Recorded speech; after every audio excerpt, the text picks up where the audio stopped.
Test, test, test, test, test, test.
Chad, what up, man? Ooh, my head is pounding. Came from the dentist. I got my teeth cleaned. Oof. Oh man, it's like going like, and they numb you up. Oh man, my head is pounding.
Ah, I just woke up 10 minutes ago. Not even that.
no cavities, just pain.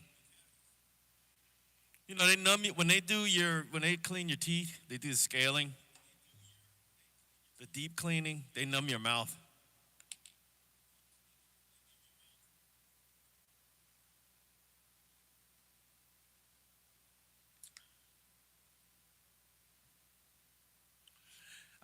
And actually, the doctor was like, "Oh, we're actually pretty good. They're pretty good, man. It's pretty good." So, um, but yeah, but yeah, it's just, bro. Like, I couldn't. It's weird. And they get, the other dentist I went to, they give you the option. Oh, do you want us to give you a shot, or can you handle it? I was like, I don't want no needles in my mouth. I was like, I can handle it. And they did the whole deep cleaning and scaling, no anesthesia. This time I was like, well, I was like, I don't know. This is a different dentist. This dentist, I like him. He's better. Um, Ron Moscatini, Doctor Ron Moscatini. If you live in Gwinnett County, he's the doctor. Doctor Ron Moscatini, great dentist. Um, you know, and man, he stuck that needle in there. It actually wasn't bad. It wasn't bad. I was surprised. I was like, oh, okay, this actually ain't bad. I'm trying to get my hands faster, so I got to start back to this.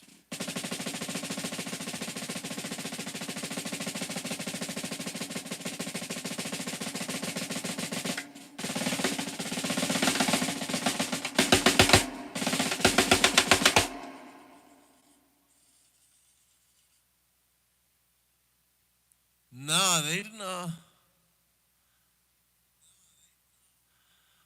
They didn't offer me the gas. Oh man. Yeah, they didn't offer me the gas.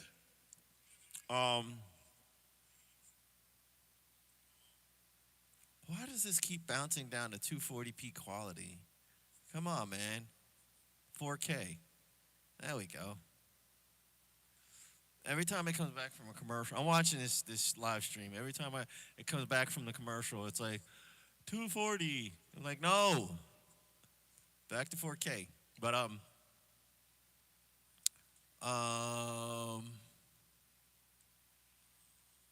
yeah, they didn't even like, it's only like in oral surgery are they gonna like put you to sleep. But yeah, they gave me. It actually wasn't bad, man.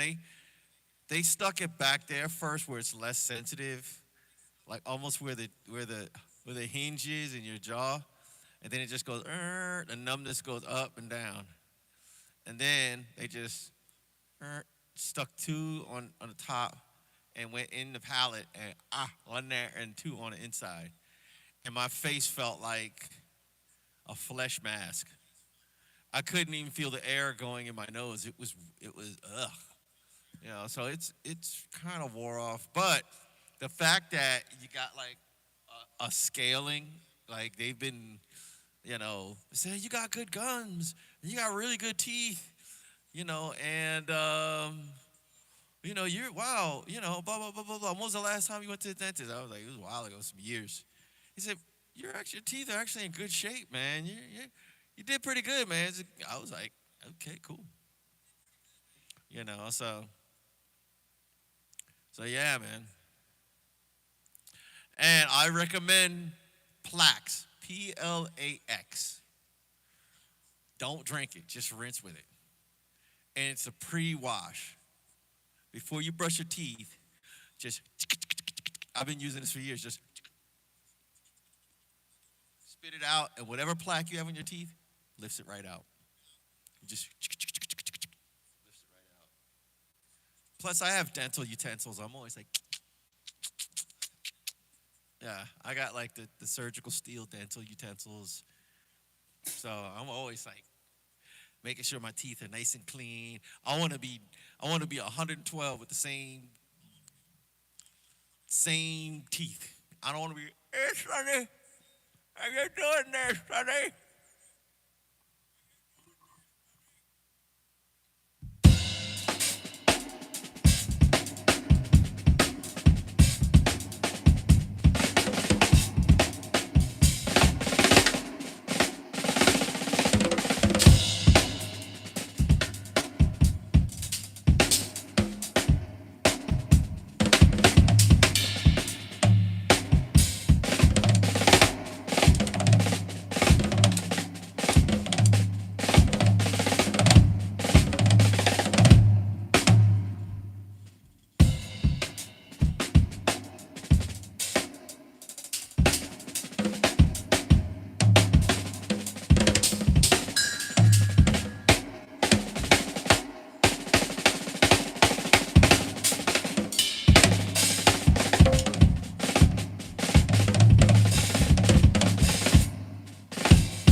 Ah, thank you.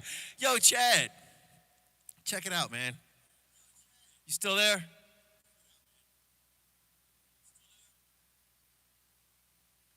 Bro,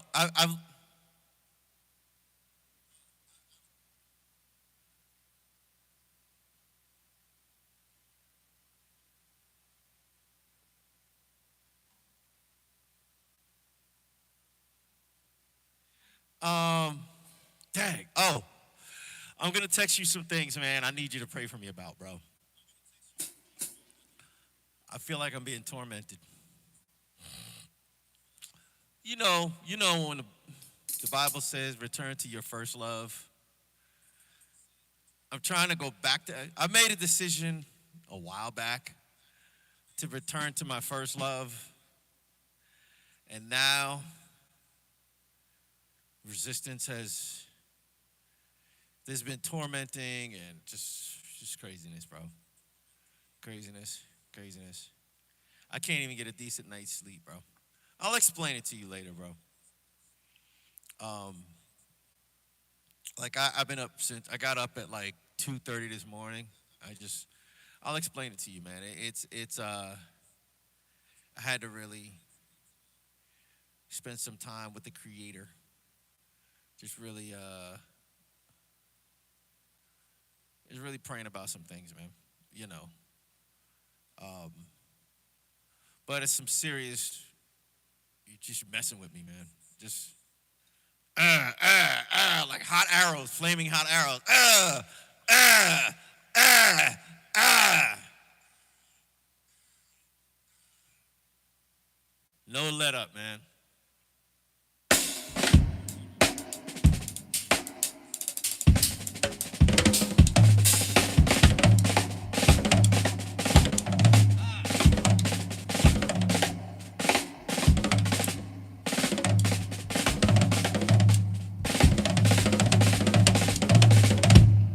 Finally.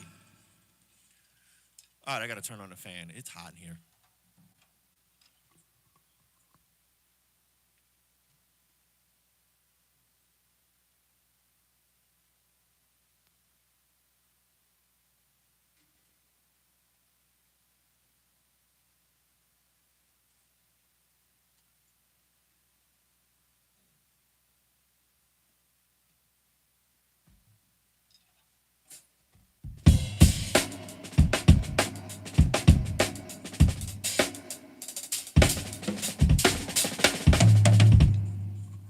Oh yeah, Anton Burt, what up, man?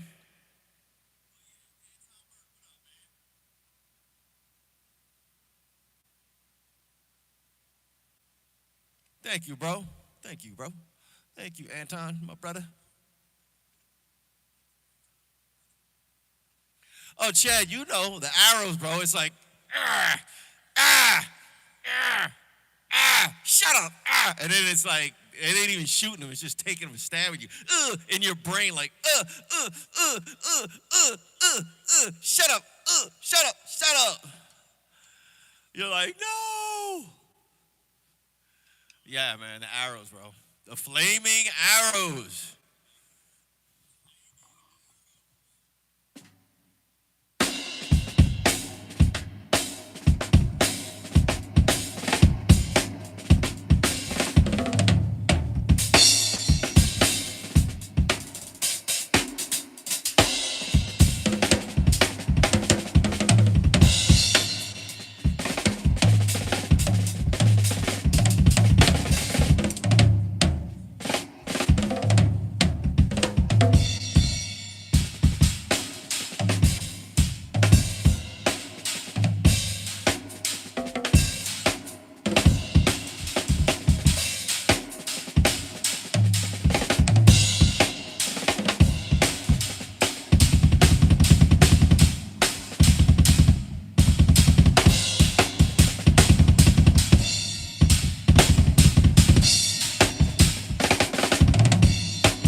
Yo, Chad, um, I gotta edit that last song you sent me. But the thing about it is, I want to edit.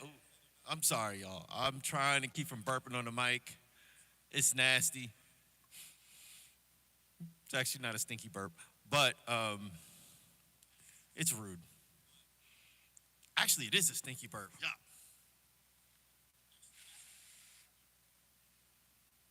Trying to blow the funk out.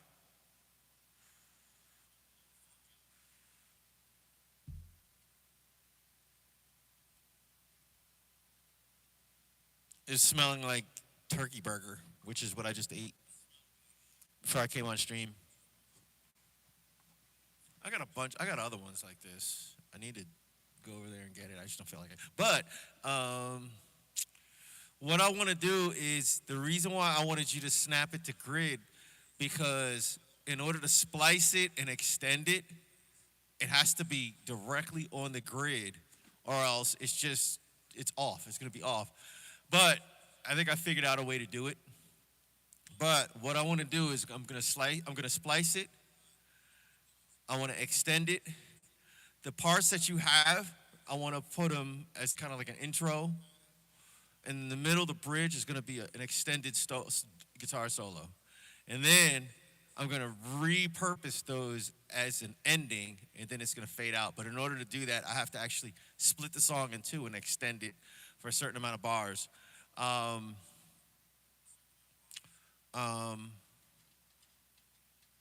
on. Never mind. Will it tighten up? Okay, it'll tighten up. Good. Okay, that's good. But yeah, that's actually what I want to do. Hey. Oh, okay.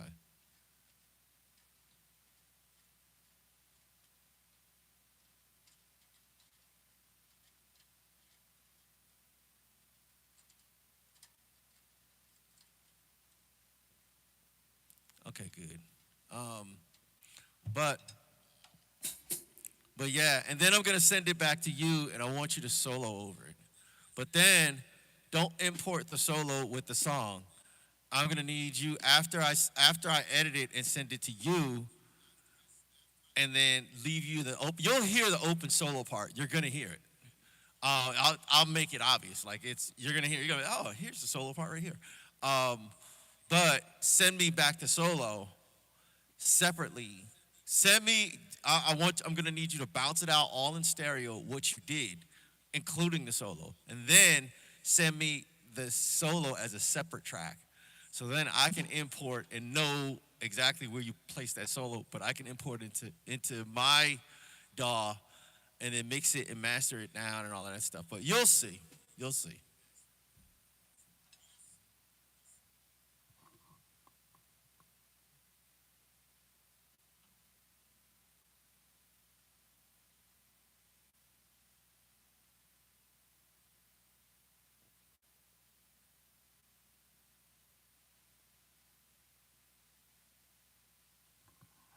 When it says going back to your first love, it means going back to to how you like a lot. This is the thing with not just Christianity, but religion in general. Um, what you end up doing is at first you're in it gung ho like yeah, I am happy yeah until life happens and you're like oh you mean to tell me I still go through hard times? Yes, you go through hard times. You're not any different. You just this is what you believe, you know. And that's what turns a lot of Christians off of Christianity because they think that once you're, oh, I'm saved, I've been baptized, and they come out of water and they're supposed to be so fresh and so clean.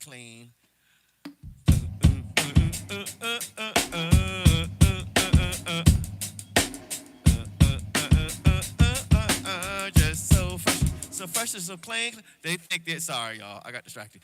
But they think they come out of the water fresh and clean because they got baptized and they're filled with the Holy Spirit and this and that. No, you're still a sinner. You're Christian. You're trying not to sin anymore. Like I try not to do the things that I used to do. You know, the problem with that is I've done a lot of dirt. So now there's a difference between forgiveness and consequences. You can be forgiven, but there are still consequences for your actions. Like for instance, if I rob a bank, if someone robs a bank and I'm the bank manager, and they get and they get caught, and they tell the judge, I just want to talk to the branch manager and ask him for forgiveness. And he calls me up. The judge sets it up. So we're sitting in a room, and he's talking to me, and I'm like, what you got to say, my brother? And he's like, I really want to ask for forgiveness. And I'm like, yeah, I forgive you, bro. No problem, man. I've done some dirt in my day. No problem. Okay. And then he goes back to the judge. Hey, man, he forgave me. He forgave me. Can I go home now? The judge like, what that got to do with me? This is consequences for your actions. That's cool that he forgave you, but you still got to go to prison because you broke the law. So there's a difference between forgiveness and consequences. Like, for instance, my son, if one of my sons does something crazy, like he steals the car, he would never do it, but he steals our car and goes on a joyride, and I catch him. I'm sitting on the front porch like this, waiting for him to pull up. And he's like, Dad, please forgive me. And I'm like, oh, I forgive you, but give me a license. Go right to the shredder, and I'm shredding it. Okay, well, it's not going to get renewed until another 5 or so years. Yeah, okay, well, until then, that's when you get, but that's your consequences. I forgive you. I love you. You're always my son, but that's the consequences. And you'll never see a car key again. No. Like, I'll be sleeping with the car keys under my pillow. Like, you know what I mean? But, so there's forgiveness and there's consequences, you know. And I say all this to say what happens is when people, like, become Christians, I'm a Christian, but when they particularly become Christians, they think there's like, you ever hear those born again virgins? Ain't no born again virgins. You can't undo what you've been doing. You can't undo that. That's like a woman having 5 kids saying, I became a Christian, so I'm a born again virgin. No, you're not. You got 5 kids. And they all got 5 different baby daddies. So that's the consequences of your actions. No judgment. I forgive you. That's the consequence of your actions. And what happens is stuff like that, it kind of, it disillusions people from being faithful. That, coupled with the fact that if whatever your struggle is, like if you struggle with addiction, or you struggle with corn, or you struggle with, you're single and you struggle with being abstinent, or you struggle, whatever your struggle is,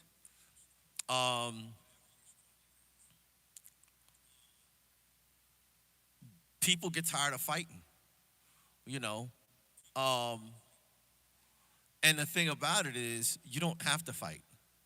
The whole point of Christianity is that you have a fellowship of people that will help you out, you know what I mean? Like, for instance, the burning arrows that I was talking about, that I'm actually experiencing. I could talk to my boy Chad. And I talked about it now, and he was like, yeah, I know what you're talking about. He's been through it. So it's easy to go through things when you know you're not alone. You know what I mean? It's a lot easier to go through things when you know you're not alone. But I say all of that to say, when you first become a Christian and you haven't experienced life as a Christian, you're gung-ho, you're constantly reading the Bible, you're constantly memorizing scriptures.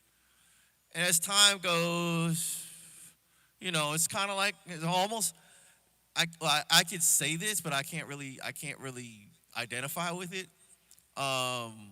Like they say, it's like a marriage. After a while, the marriage gets a little stale. I can't really identify with that because me and my wife have been married. We're going on 21 years, and it's never gotten stale. We've gone through hard times, good times, bad times. And I'll be honest, it's never gotten stale. It just hasn't, man. I still love her. I'm still in love with her, and I still like her. She's still my best friend. But a lot of Christians, what they do is they get stale and they start straying away, and they feel like, oh, well, this is a common thing. It feels like Groundhog's Day. It's an old Bill Murray movie where he wakes up and every day is Groundhog's Day.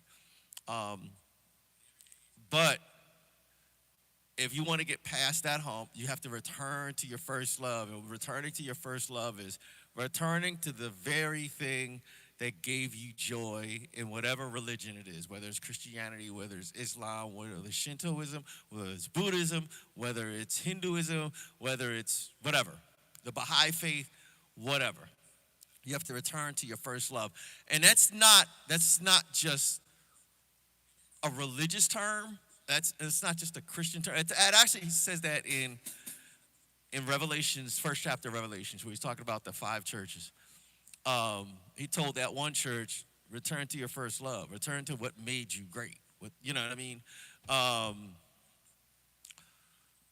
But it's a famous, it's a pretty well known term. Returning to your first love is basically just go back to the basics.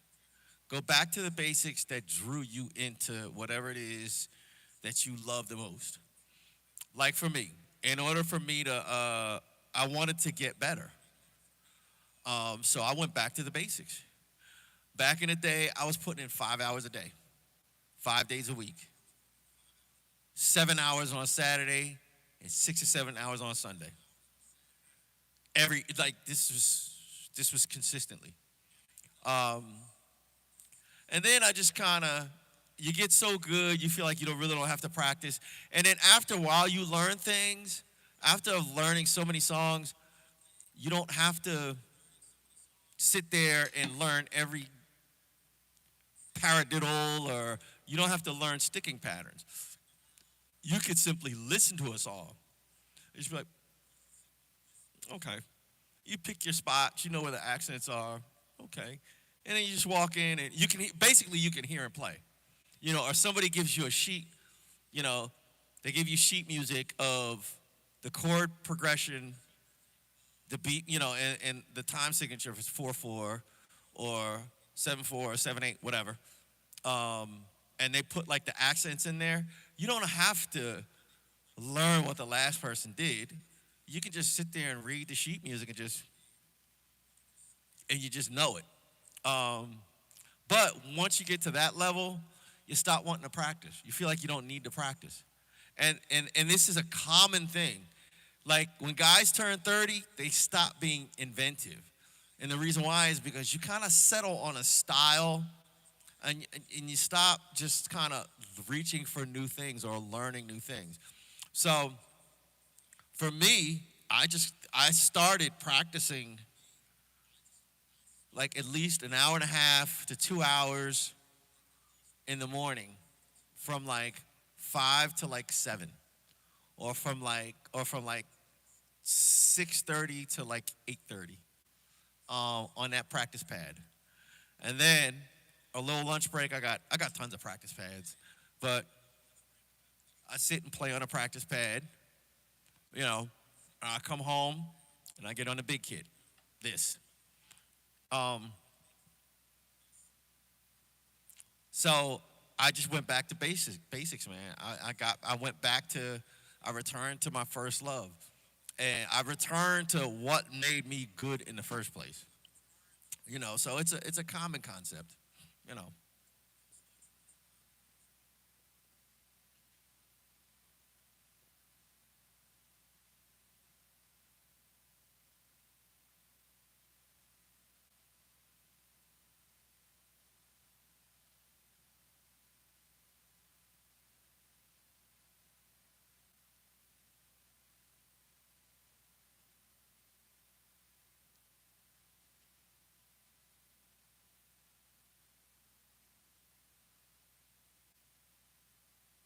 Exactly. Anton Burke. Yeah, it's like Virgin Mary. The Virgin Mary, Jesus had brothers. He had brothers. Um, he had other siblings. He was just the oldest. But it's like saying, oh, you know, Jesus, my son Jesus has forgiven me. So now I'm 15 years old and a virgin again. No, you're not. You're an old woman with like 5 or 6 kids. And that's okay, But I mean, whatever.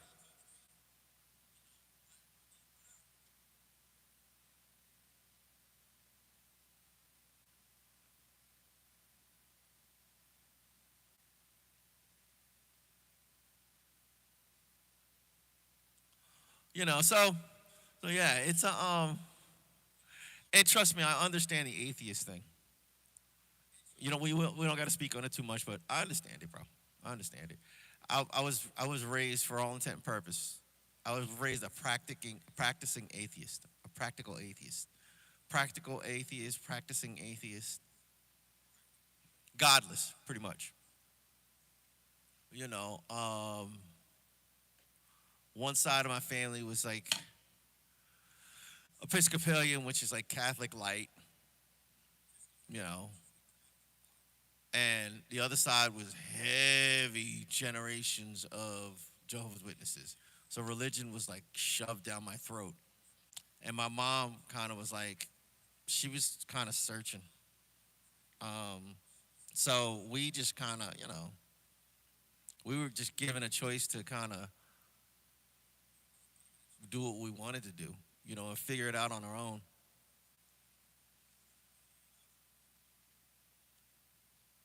So, but I was like, if I can't see it, feel it, touch it, taste it, or smell it, it don't exist. You know.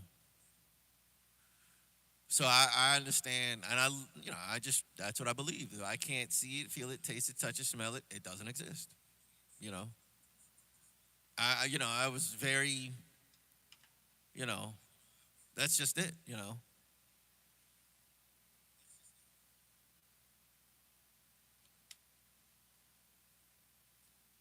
But yeah, I need to play.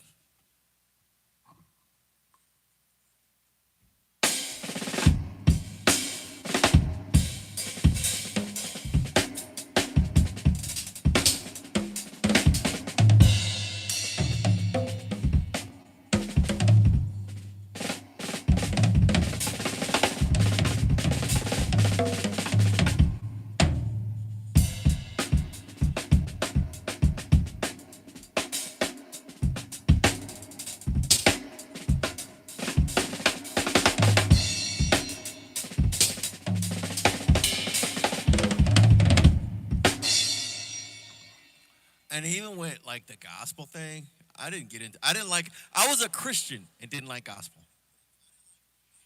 But you got to consider, I came up in my first bands were hard, like hard.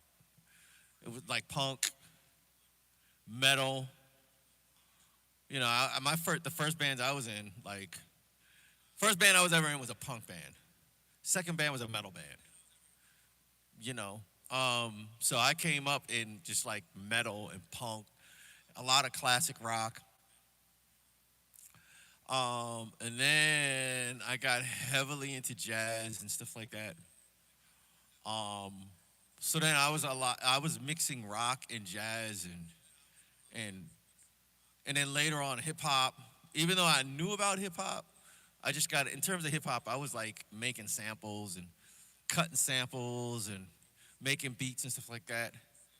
And then I like left music and became a Christian because I was like, all right, God, if you want me to play music, then you got to let me know because I don't want to do it. So then I became a Christian, and the preacher was like, hey, Mark, why don't you get our church band was called Deeper Shade of Soul.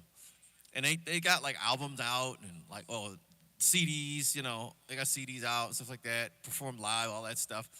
So I was helping run security.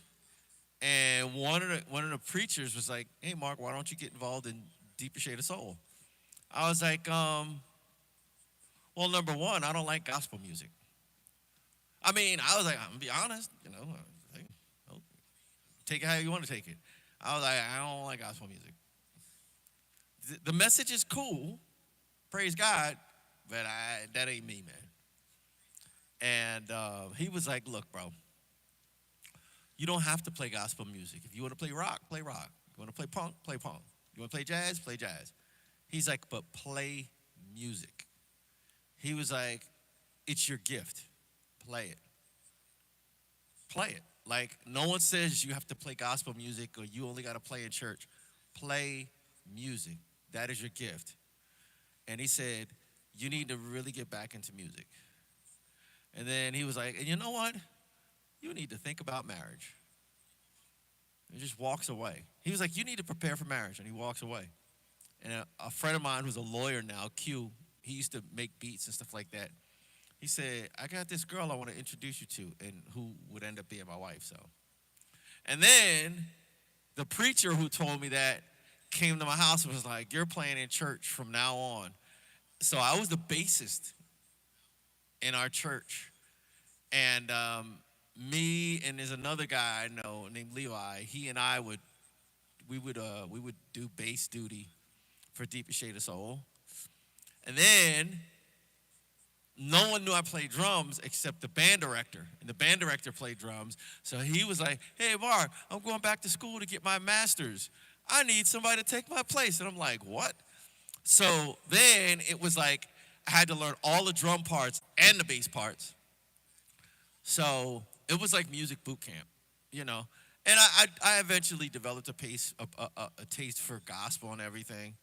You know, but I like it because nobody pushed it down my throat. Nobody said you have to do this. They said you are free to do what you want to do, but you have a gift and you need to use it.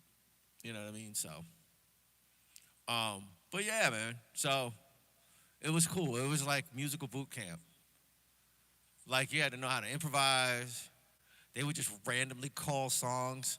We're gonna do such and such. We're on a bandstand. Never played the song before. Oh, just follow me. You'll get it. 1, 2, 3, 4. And you're like, what? Yeah, man. It was crazy. It was fun, but it was crazy.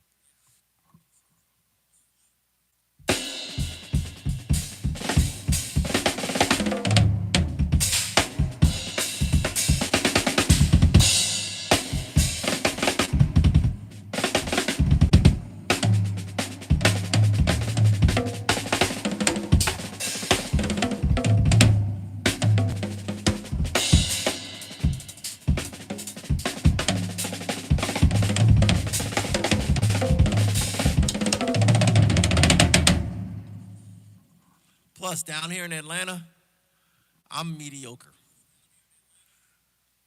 There's like 1,000. There's so many drummers down here in Atlanta that are like dope.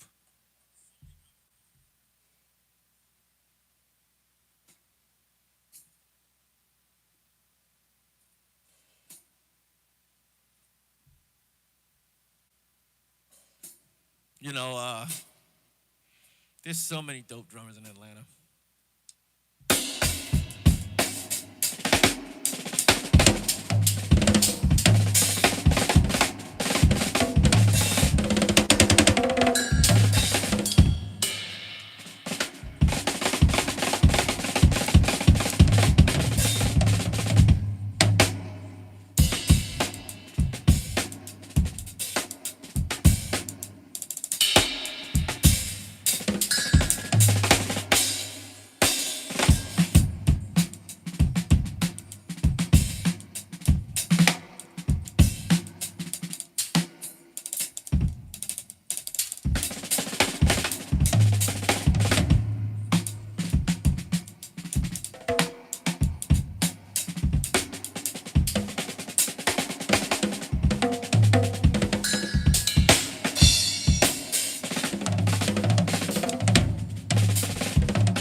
Bro, I'm telling you, man.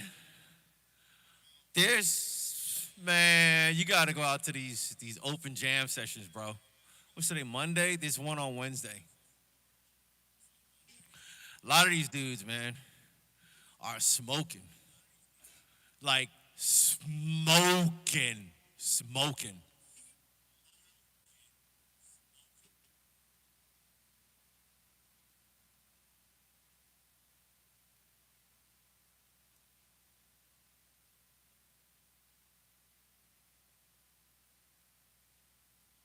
Nah, man. Nah, I don't like the term N word. I don't use it. Like I didn't. I don't know, man. Like my parents weren't raised using that term. I wasn't raised using it. Like my grandparents, like nobody. We weren't raised using that term. Um, my kids weren't raised. We don't use that term. My wife, her family, they didn't use that term. Her cousins, her aunts and uncles, they were, we weren't raised using that term in our household, man. You know, like my household, we didn't even curse. The N word, I didn't know about the N word until I just burped into the mic again. Yuck. But I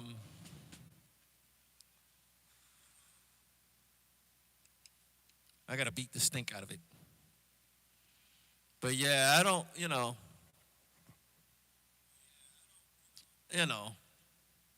we weren't raised using that term. You know, that was kind of hood, man. That was like I didn't even know about it until later on in like maybe high school, because we didn't use it in junior high, we didn't use it in grade school. Like it just my friends, we didn't use that term. Even as adults, when we were there was like one person who would like use that term, and he was from Detroit. He wasn't from where we were from. Well, we really didn't know, man. So even when I hear it, I'm like, ugh. It's kind of disrespectful. I don't, um, yeah, yeah, man. It's, you know, yeah, and it's not. I hate people like, oh, you must have grew up like Carlton Banks. No, no, like regular middle class black folk don't really use that term. That's like a hood term, you know. Like regular, degular, but it's rare. Like my friends, we were all regular middle class black kids. We never used it, you know. We just didn't use it. That was like if you lived in the projects or, you know, and you grew up around dysfunction and stuff like that. But we never used it, man. That's like, it's a four-letter word. To us, I was brought up as like it's a four-letter word, and you don't use four-letter words. You don't curse around, you're I don't curse around women, you know. I don't curse around like my mom or my sisters or my little cousins who are girl. Like we just never. That's how I was raised, man. And it was not just me. Like my uncles, my dad, and my dad was from the hood. My dad was from the hood, and they weren't using the N word. So um, so.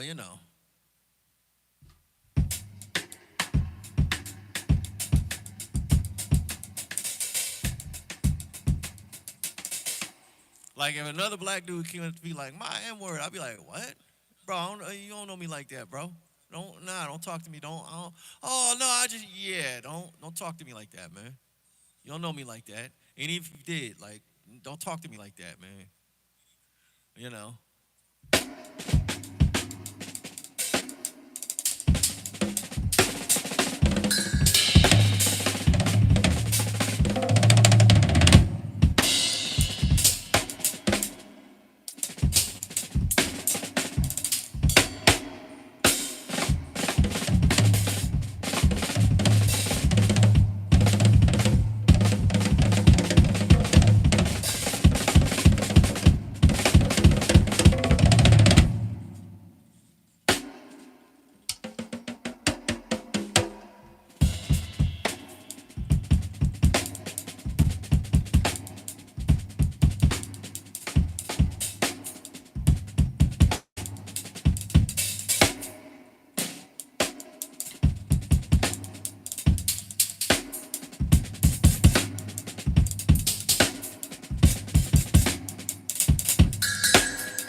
But yeah, yeah, we um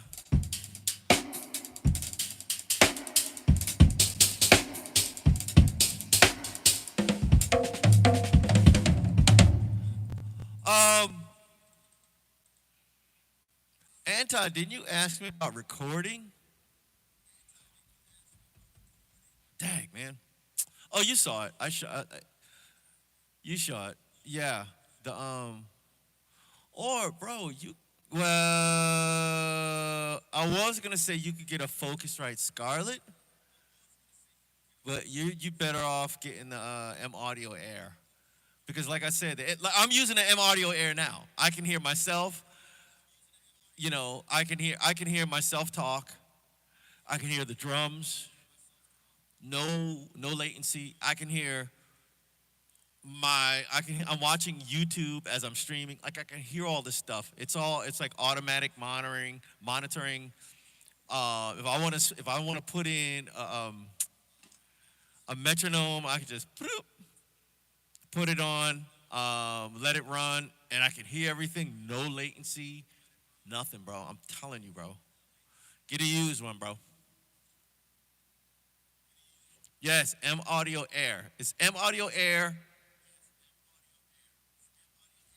192-6. It's a two-channel interface. Telling you, bro. Telling you, bro. Um, get a used one.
Another thing I had to talk to the dentist about is I have to relax. I don't know if you guys notice when I'm like playing really intensely, I'm like this. I'm gritting my teeth. And I've actually like I've chipped my tooth, gritting my teeth so hard. So, and I had to get my teeth checked out. And the dentist was kind of like, "You're pretty good. You know, you got strong teeth." But yeah, I took a chip out of this one and this one. You can't see them. Yeah, yeah, I chipped them. Just going, you know. So I gotta relax. One of the things to help you develop speed. Oh, look at Shorty. Hey, Shorty. Ooh, the Beatles. I tell you something. I wanna hold your hand. I wanna hold your hand. Yo, the Beatles were dope, bro. But it's literally sitting here Instead of doing all this vomit chop stuff, just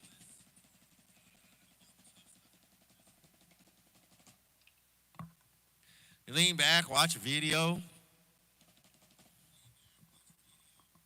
you know, sit here like this, you know, just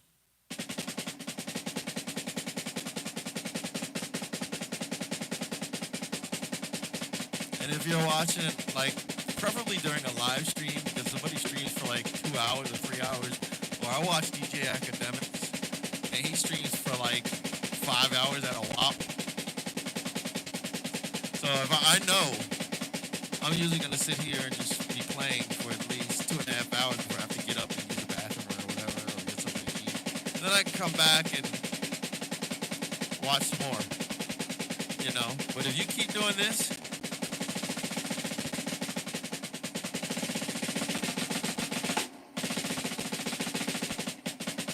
you know, eventually you can.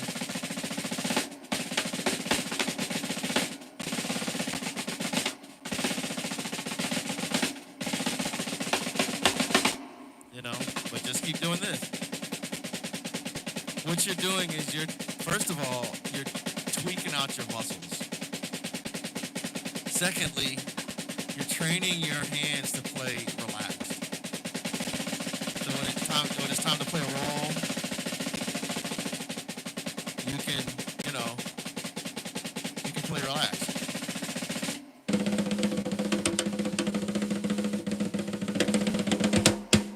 You know, you might go to doubles, back to singles, paradiddles, doubles, paradiddles, singles, paradiddles, singles, doubles, paradiddles, doubles, singles. You know, but just keep your hands, just keep doing this. You might let your mind wander until you hear yourself start to sound kind of weird and awkward, so you might focus back and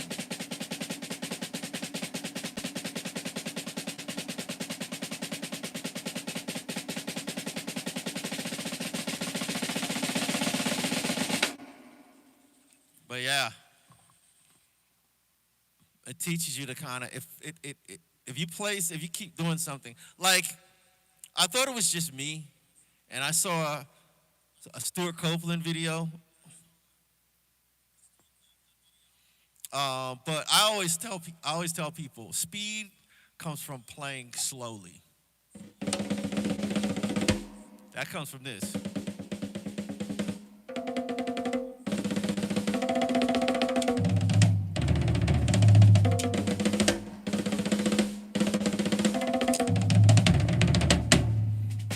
This comes from playing slowly for a long period of time.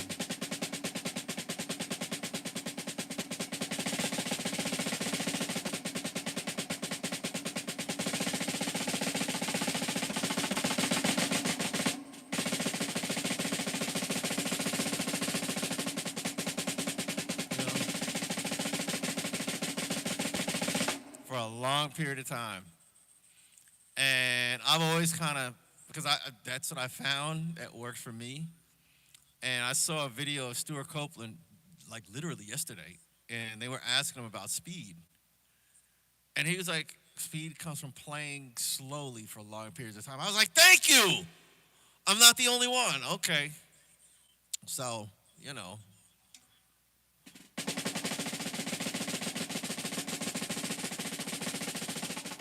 And this is that's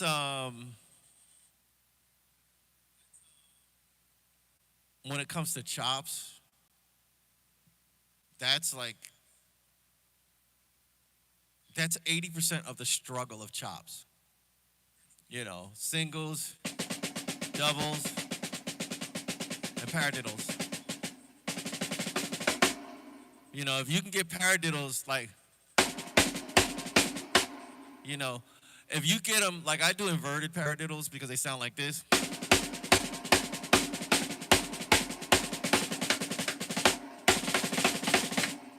And even with my singles, I start off, my doubles, I start off with a single.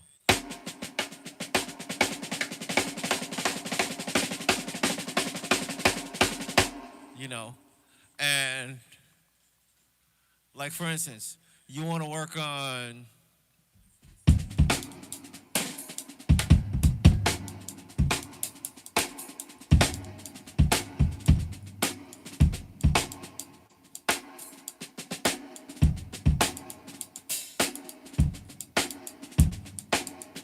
that's that's an inverted paradiddle rhythm.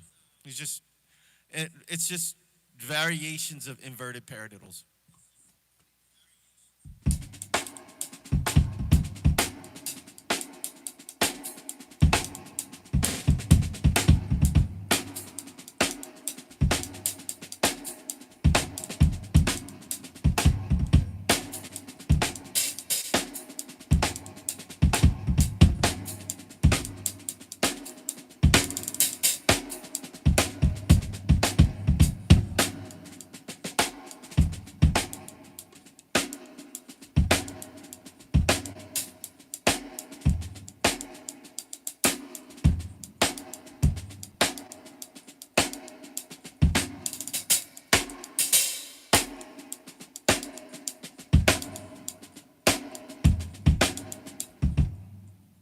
You know, so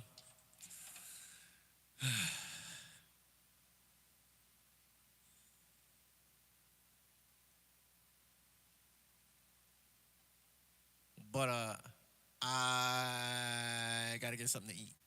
I'll be back.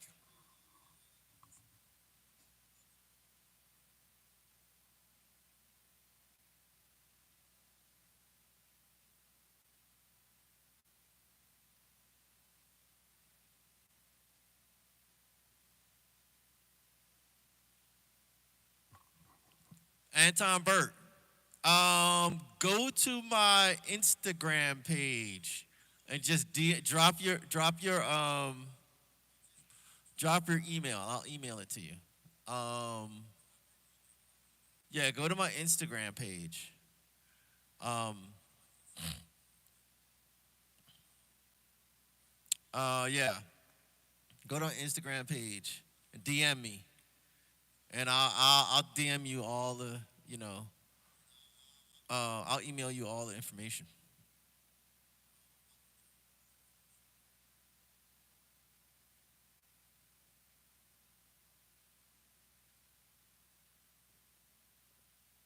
No problem, my brother.